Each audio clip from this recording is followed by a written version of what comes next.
Hello guys, this is Shashai. So, as mentioned in the last video, starting today, I'll be creating a new series to share some tips in learning a new language.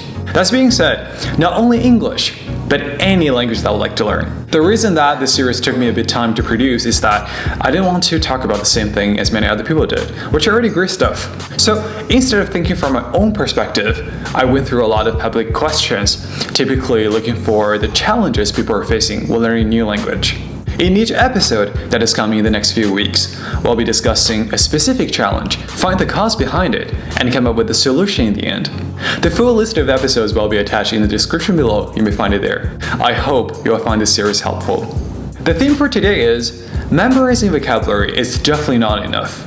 The usage is the key. Many people use the amount of vocabulary to measure a person's language level. When practicing, many people said, I'm gonna memorize 10 words per day. And by the end of the year, I'm gonna make a huge progress. It turned out, by the end of the year, most of them are still not capable of holding any conversation. But is memorizing vocabulary completely useless?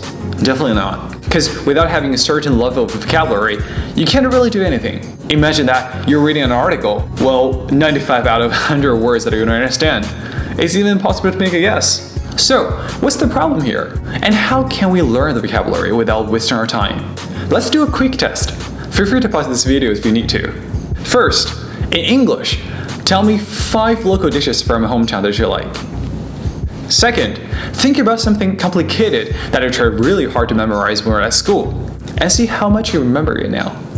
Third, in your first language, think about a subject that is far from a major, and then find a professional thesis online about this. See how much you can understand. So, how are you doing there? In fact, the 3 tests represent the 3 issues that people are facing while learning the vocabulary. The first issue is learning vocabulary as a second language rather than the first one. When thinking about the dishes, what came up first in your head? Some of you had the pictures of the food. Some of you had the word in your first language, but I bet only few of you got them in English directly. Instead, you might have tried hard to translate them. Think how we learned our first language. When we were a baby, without any translation, how did we know an apple is an apple? One thing about machinery vocabulary learning is that we often pair the words, not the object. That brought us a problem, which is that we always think our first language, then our brain translates them to the second one. In which case, we're learning to be an interpreter rather than a language user. The second issue is memory can't last without practicing where things are occurring. One perfect example, we might have never remembered the word coronavirus in our life, but now we do, because we have seen news mentioning them every day, everywhere.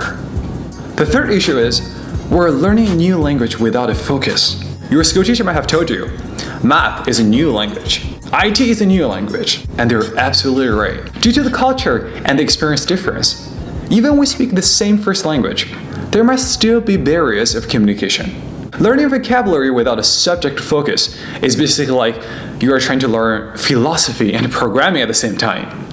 Now, here are the recommendations that may help you to overcome those challenges while learning the vocabulary.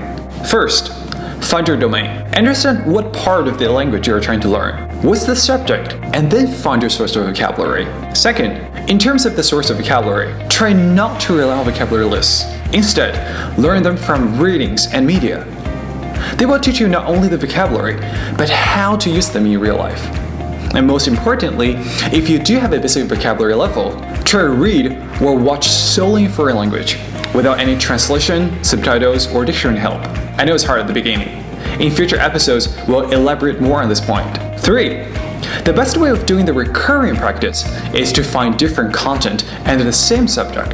For example, if you look for how to prevent the next pandemic, you might find many articles in the search result. A lot of them might have similar vocabulary usage to strengthen your memory that you can associate one with the other. Number 4, if you personally prefer or have to learn the vocabulary in a traditional way, try to create some imaginary situation where you can use them. Because some of you might need to learn some vocabulary to pass an exam specifically, which totally makes sense. In that case, try to write stories where you can put those words together. At the beginning, it might be a little bit hard. If that's the case, you may search them online to find some examples and remember those instead. The more situation you create for those words, the easier you'll be remembering and using them in the future.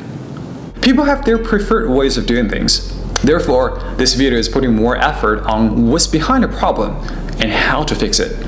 What I guarantee is that things I have shared and will be sharing in this series helped me to learn not only one, but 2 languages from zero, without relying much on the environment. In future episodes, we'll be discussing common challenges with language fluency, grammar, accent, writing, self-check, and the best usage resources. If you don't want to miss them, simply subscribe to this channel. If you like this episode, please give a thumbs up and feel free to share it with your friends who may also face the same challenge. If you have any question or if there's anything that you would like to learn more, simply comment below or drop me a message. I'm Shashai. See you next time.